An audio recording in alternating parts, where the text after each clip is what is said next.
ನಮಸ್ಕಾರ ಕಲಾ. ನಮಸ್ಕಾರ. ಹರೇ ಕೃಷ್ಣ. ಹರೇ ಕೃಷ್ಣ. ಸೊ ಕಲಾ, ಇವಾಗ ನಾವು ಚಾಪ್ಟರ್ 6 ಮಾಡ್ತಾ ಇದ್ದೀವಿ. ಅದರಲ್ಲಿ ಆಕ್ರೋನಿಮ್ ಈಸಿ, ಅದರಲ್ಲಿ ಇ ಮತ್ತೆ ಎ ಆಯಿತು. ಈ ಎನಿಮಿ ಆರ್ ಫ್ರೆಂಡ್.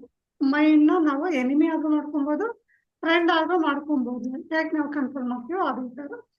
ಸೆಕೆಂಡ್ ಬಂದು ಎ, ಅಷ್ಟಾಂಗ ಯೋಗ. ಅದು ಹೇಗೆ ಮಾಡಬೇಕು ಅನ್ನೋದ್ರ ಬಗ್ಗೆ ಪೂರ್ತಿ ಉಲ್ಲೇಖ ಇದೆ. ಆದ್ರೆ ಅದನ್ನೆಲ್ಲ ಕೇಳಾದ್ಮೇಲೆ ಅರ್ಜುನ ಈ ತರ ನಮ್ಗೆ ಮಾಡ್ಲಿಕ್ಕೆ ಆಗೋದಿಲ್ಲ ಅಂತ ಕೂಡ ಹೇಳ್ತಾರೆ. ಇವಾಗ ಹ್ಮ್ ನೆಕ್ಸ್ಟ್ ಏನು? ಹ್ಮ್ ಸೊ ಆ ಕೃಷ್ಣ ಇದನ್ನ ಹೇಳುವಾಗ ಆ, ಅದರ ಬೆನಿಫಿಟ್ಸು ಫಸ್ಟ್ ಹೇಳ್ಬಿಡ್ತಾರೆ. ಅಂದ್ರೆ ಈ ತರ ಯೋಗಿ ಈ ತರ ಮಾಡಿದಾಗ ಏನಾಗುತ್ತೆ, ಅಂತ ಪರ್ಸನ್ ನನ್ನ ಆಲ್ರೆಡಿ ಅಟೈನ್ಡ್ ಸೂಪರ್ ಸೋಲ್. ಅವನು ಎಲ್ಲರನ್ನ ಒಂದು ಸಮಾನವಾದ ದೃಷ್ಟಿಯಿಂದ ನೋಡ್ತಾನೆ. ಆಮೇಲೆ ಅವನು ಯಾವಾಗ್ಲೂ ಸಂತೋಷನ ದುಃಖನ ಎಲ್ಲದನ್ನ ಈಸಿಯಾಗಿ ಒಂದೇ ಸ್ಥಿರವಾದ ಮನಸ್ಸಿನಿಂದ ಅವನ ಕೈಲಿ ತಗೊಳಕಾಗತ್ತೆ ಅಂತ ಹೇಳ್ತಾರೆ. ಸರಿ, ಇದೆಲ್ಲ ಬೆನಿಫಿಟ್ಸ್ ಇದ್ರೂ ಕೂಡ ಅರ್ಜುನ ಹೇಳ್ತಾರೆ, ನನ್ನ ಕೈಲಿ ಇದನ್ನ ಈ ತರ ಒಂದು ಯೋಗನ ಮಾಡೋದಕ್ಕೆ ಕಷ್ಟ ಆಗತ್ತೆ. ಯಾಕಂದ್ರೆ ಬ- ಗಾಳಿನ ಕಂಟ್ರೋಲ್ ಮಾಡೋ ಥರ ಅಂತ ಹೇಳ್ತಾರೆ.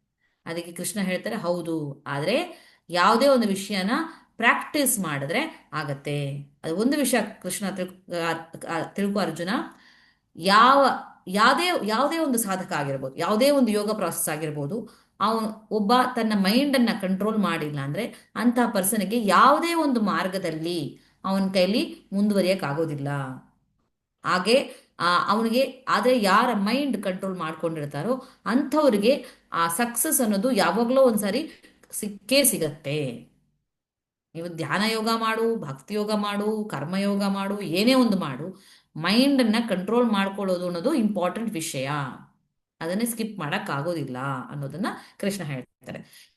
ಆದ್ರೆ ಅಷ್ಟಾಂಗ ಯೋಗದ ಮೂಲಕ ಮಾಡ್ಬೇಕಾ ಅನ್ನೋದು ಕ್ವಶನ್ ಐತಿ. ಅಷ್ಟಾಂಗ ಯೋಗದ ಈ ತರ ಕೂತ್ಕೋಬೇಕು, ಬ್ರಹ್ಮಚರ್ಯ ಮಾಡ, ಅದೆಲ್ಲ ಮಾಡಕ್ ಕಷ್ಟ ಆದ್ರೂ ಕೂಡ ಏನೇ ಒಂದು ಆಗ್ಲಿ ಮೈಂಡ್ ಅನ್ನ ಕಂಟ್ರೋಲ್ ಮಾಡೋದು ಇಂಪಾರ್ಟೆಂಟು ಅಂತ ಹೇಳಿ ಕೃಷ್ಣ ಹೇಳ್ತಾರೆ.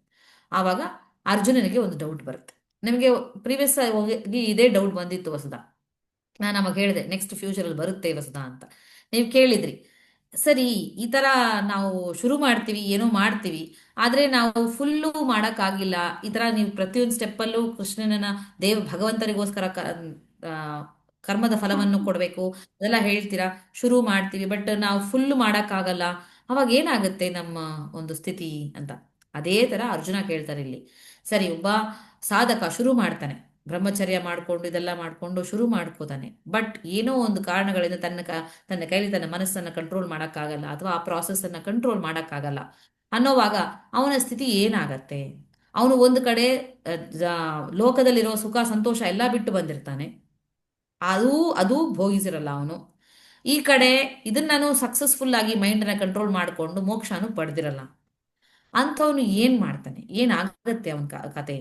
ಸಕ್ಸಸ್ ಆ ಫೇಲ್ಯೂರಾ, ಏನು ಅವನ ವಿಷಯ ಅಂತ ಹೇಳಿ ಹೇಳ್ತಾರೆ. ಅದೇ ಎಸ್ ಅಂದ್ರೆ ಸಕ್ಸಸ್ ಆ ಫೇಲ್ಯೂರಾ ಅಂತ. ಅವಾಗ ಕೃಷ್ಣ ಹೇಳ್ತಾರೆ, ಚಿಂತೆ ಪಡಬೇಕಾಗಿಲ್ಲ ಅರ್ಜುನ. ಯಾಕೆಂದ್ರೆ ಯಾರು ಈ ಒಂದು ಯಾವುದೇ ಒಂದು ಕರೆಕ್ಟ್ ಆದ ಜೆನ್ಯುನ್ ಸ್ಪಿರಿಚುವಲ್ ಪ್ರಾಸೆಸ್ನ ಸ್ಟಾರ್ಟ್ ಮಾಡ್ತಾರೋ ಅಂಥವ್ರಿಗೆ ಲಾಸ್ ಅನ್ನೋದೇ ಇಲ್ಲ. ಇವಾಗ ಈ ಜನ್ಮದಲ್ಲಿ ತಗೊಂಡು ಎ ಇಂದ ಡಿ ವರೆಗೂ ಬಂದ್ರಿ ನೀವು, ABCD ಮುಗಿಸಿದ್ರಿ ಸ್ಪಿರಿಚುವಲ್ ಪ್ರಾಸೆಸ್ ಅಲ್ಲಿ.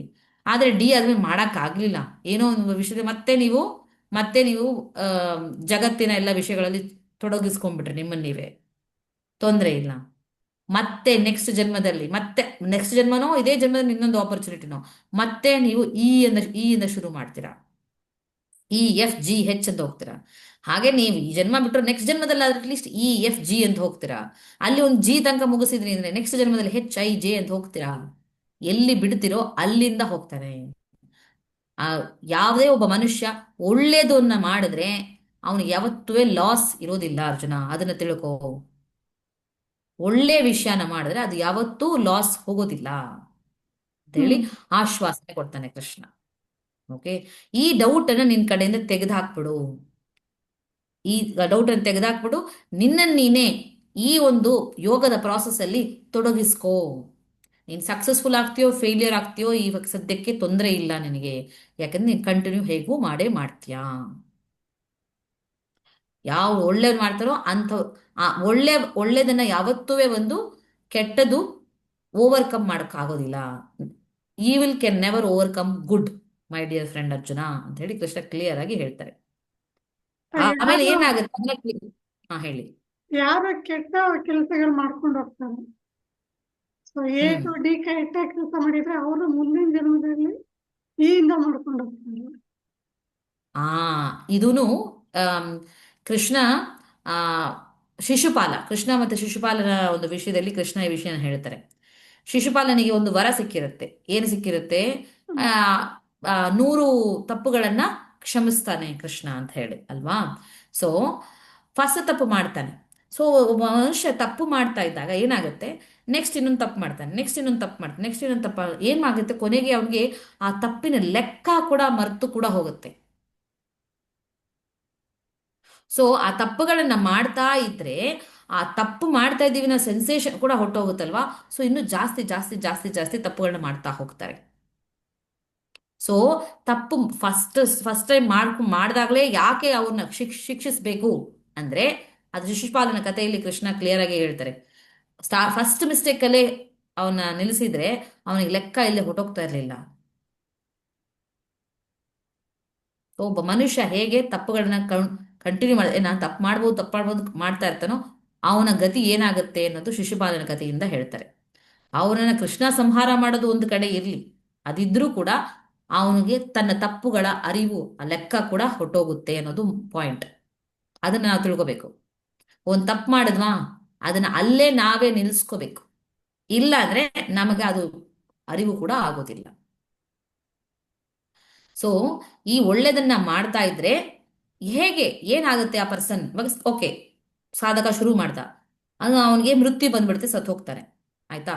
ಇವಾಗ ಆ ಒಂದು ಆತ್ಮ ಏನಾಗುತ್ತೆ ಅಂದ್ರೆ ಕೃಷ್ಣ ಕ್ಲಿಯರ್ ಆಗಿ ಹೇಳ್ತಾರೆ, ಅಂತ ಅನ್ಸಕ್ಸಸ್ಫುಲ್ ಯೋಗಿ ಬಂದ್ಬಿಟ್ಟು ಆ ಫಸ್ಟ್ ಅವನು ಸ್ವರ್ಗಲೋಕಕ್ಕೆ ಅಥವಾ ಆ ಥರ ಲೋಕಗಳಿಗೆ ಹೋಗಿ ಅಲ್ಲಿ ಫಸ್ಟ್ ಎಂಜಾಯ್ ಮಾಡ್ತಾನೆ. ಅವನು ಮಾಡಿರೋ ಒಂದು ಒಳ್ಳೆ ವಿಷಯಗಳ ಕಾರಣದಿಂದ ಅಲ್ಲಿ ಫಸ್ಟ್ ಸುಖವನ್ನು ಎಂಜಾಯ್ ಮಾಡ್ತಾನೆ. ಆಮೇಲೆ ಅಲ್ಲಿಂದ ಒಂದು ಒಳ್ಳೆ ಕುಟುಂಬದಲ್ಲಿ, ಅಂದ್ರೆ ಬ್ರಾಹ್ಮಣರ ಕುಟುಂಬದಲ್ಲಿ ಅಥವಾ ಸ್ಕಾಲರ್ಸು ಡಿವೋಟೀಸು ಅಂತ ಕುಟುಂಬದಲ್ಲಿ ಬಂದು ಹುಟ್ಟುತ್ತಾನೆ. ಒಂದು ಇಲ್ವಾ ತುಂಬಾ ಶ್ರೀಮಂತರ ಮನೆಯಲ್ಲಿ ಬಂದು ಹುಟ್ಟುತ್ತಾನೆ. ಯಾಕೆ? ಬ್ರಾಹ್ಮಣರು ಸ್ಕಾಲರ್ಸು ಡಿವೋಟೀಸ್ ಅಂತ ಮನೇಲಿ ಹುಟ್ಟಿದಾಗ ಆಟೋಮೆಟಿಕ್ ಆಗಿ ಅವನ ಸ್ಪಿರಿಚುವಾಲಿಟಿ ಏನಿದೋ ಅಲ್ಲಿಂದ ಶುರು ಆಗ್ಬಿಡುತ್ತೆ. ಡಿ ಡಿ ಆಯ್ತು, EFGH ಹೊಟ್ಟೋಗುತ್ತೆ, ಅಲ್ಲಿ ಪ್ರೋಗ್ರೆಸ್ ಆಗ್ಬಿಡುತ್ತೆ. ಇನ್ನೊಂದು ತುಂಬಾ ಶ್ರೀಮಂತರ ಮನೆಯಲ್ಲಿ ಹುಟ್ಟಿದಾಗ ಏನಾಗುತ್ತೆ, ಅವನಿಗೆ ಬೇರೆ ಯಾವ ಕಷ್ಟಗಳು ಇರೋದಿಲ್ಲ, ತಿನ್ನೋದಕ್ಕೆ ಕುಡಿಯೋದಕ್ಕೆ ನಿದ್ದೆಗೆ ಯಾವುದಕ್ಕೂ ಕಷ್ಟ ಇರೋದಿಲ್ಲ. ಆವಾಗ ಅವನು ಆಟೋಮೆಟಿಕ್ ಆಗಿ ನಾನು ಯಾರು, ನಾನು ಯಾಕೆ ಇಲ್ಲಿ ಬಂದೆ, ಆ ಥರ ಕ್ವೆಶನ್ಸ್ ಅನ್ನ ಕೇಳೋಕೆ ಶುರು ಮಾಡ್ತಾನೆ. ಅವನು ಅಂತ ಪರ್ಸನ್ ಒಂದು ಗುರುಗಳನ್ನ ಹುಡ್ಕೊಂಡು ಹೋಗ್ತಾನೆ. ಆವಾಗ ಅವನು ಆಟೋಮೆಟಿಕ್ ಅವನ ಸ್ಪಿರಿಚುವಲ್ ಪ್ರೋಗ್ರೆಸ್ ಶುರು ಆಗ್ಬಿಡುತ್ತೆ ಅಂತ ಹೇಳಿ ಕ್ಲಿಯರ್ ಆಗಿ ಕೃಷ್ಣ ಅಂತ ಪರ್ಸನ್ ಈ 2 ತರದ ಜನ್ಮವನ್ನ ಪಡಿತಾನೆ. ಆಮೇಲೆ ಆಮೇಲೆ ಆದ್ರೆ ಆ ಥರ ಬರ್ತ್ ಬಂದು ತುಂಬಾ ರೇರು ಅರ್ಜುನ ಅಂತ ಹೇಳ್ತಾನೆ. ಅಂದ್ರೆ ನೀವು ನೋಡಿರ್ತೀರ, ಸ್ವಾಮಿ ವಿವೇಕಾನಂದ ಆಗಿರ್ಬೋದು ಅಥವಾ ಬೇರೆ ಬೇರೆ ಮಹಾನ್ ವ್ಯಕ್ತಿಗಳಾಗಿರ್ಬೋದು, ಅವರು ತುಂಬಾ ಯಂಗ್ ವಯಸ್ಸಿನಲ್ಲಿ ತುಂಬಾ ತುಂಬಾ ಸಾಧನೆ ಮಾಡ್ಬಿಟ್ಟಿರ್ತಾರೆ. ಹೌದು. ಅದು ಯಾಕೆ ಅಂದ್ರೆ ಅವರೆಲ್ಲ ಏನಿಲ್ಲ, ಪ್ರೀವಿಯಸ್ ಜನ್ಮದಲ್ಲಿ ಅನ್ಸಕ್ಸಸ್ಫುಲ್ ಯೋಗೀಸ್. ಅವ್ರು ಇವಾಗ ಹುಟ್ಟಿದರೆ immediate last few steps of the ಮೋಕ್ಷ ಸ್ಟೆಪ್ಸ್ ಮಾಡ್ಬಿಟ್ಟು ಮೋಕ್ಷ ಪಡಿತಾರೆ. ಸೊ ನಾವು ಸೊ ನೋಡಿದ್ರೆ ಎಲ್ಲರ ಕೈಲೂ ಇದನ್ನ ಶಂಕರಾಚಾರ್ಯರು ಆಗತ್ತೆ. ಹಾಗೆಲ್ಲ ಹ್ಮ್ ನೋಡಿದ್ರೆ ಲೈಕ್ ಶಂಕರಾಚಾರ್ಯರು ಎಷ್ಟು ಚಿಕ್ಕ ಹಾ ವಯಸ್ಸಲ್ಲಿ ಎಷ್ಟೆಲ್ಲ ಸಾಧನೆ ಮಾಡಿ ಹೋಗ್ತಾರೆ. ಕರೆಕ್ಟ್, ಹೌದು. ಸೊ ಆ ಥರ ಎಷ್ಟೋ ಮಹಾನುಭಾವರು ಅಷ್ಟು ಚಿಕ್ಕ ವಯಸ್ಸಲ್ಲಿ ಏನು ಪ್ರಾಸೆಸ್ ಇದೇನೆ ಆಲ್ರೆಡಿ ಮಾಡಿರ್ತಾರೆ. ಅದನ್ನ ಲಾಸ್ಟ್ ಫ್ಯೂ ಸ್ಟೆಪ್ಸ್ ಈ ಜನ್ಮದಲ್ಲಿ ಮಾಡ್ತಾರೆ.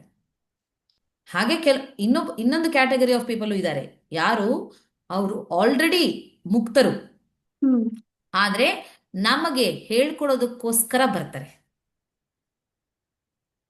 ಆ ಥರ ಜನ್ಮ ಪಡೆದು ಬರೋರು ಇದ್ದಾರೆ.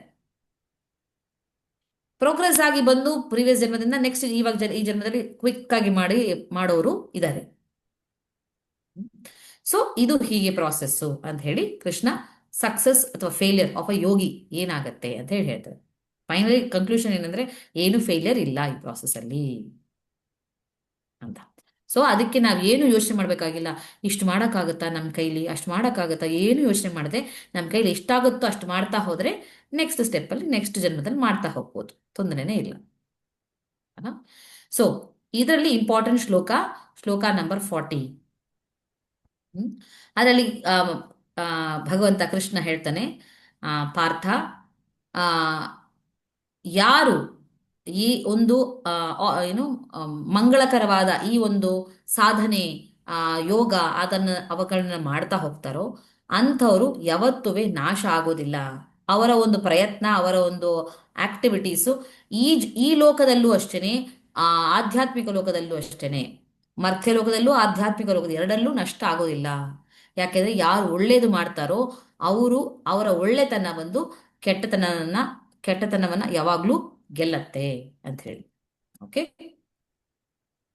ಶ್ರೀ ಭಗವಾನುವಾಚ ಶ್ರೀ ಭಗವಾನುವಾಚ ಪಾರ್ಥನೈವೇಹ ಪಾರ್ಥನೈವೇಹ ನಾಮುತ್ರ ನಾಮುತ್ರ ವಿನಶಸ್ತಸ್ಯ ವಿನಾಶಸ್ತಸ್ಯ ವಿನಾಶಸ್ತಸ್ಯ ವಿನಾಶಸ್ತಸ್ಯ ವಿದ್ಯತೆ ವಿದ್ಯತೆ ನ ಹಿ ಕಲ್ಯಾಣಕೃತ್ ನ ಹಿ ಕಲ್ಯಾಣಕೃತ್ ಕಶ್ಚಿದ್ ಕಶ್ಚಿತ್ ದುರ್ಗತಿಂ ತತ ಗಚ್ಚತಿ.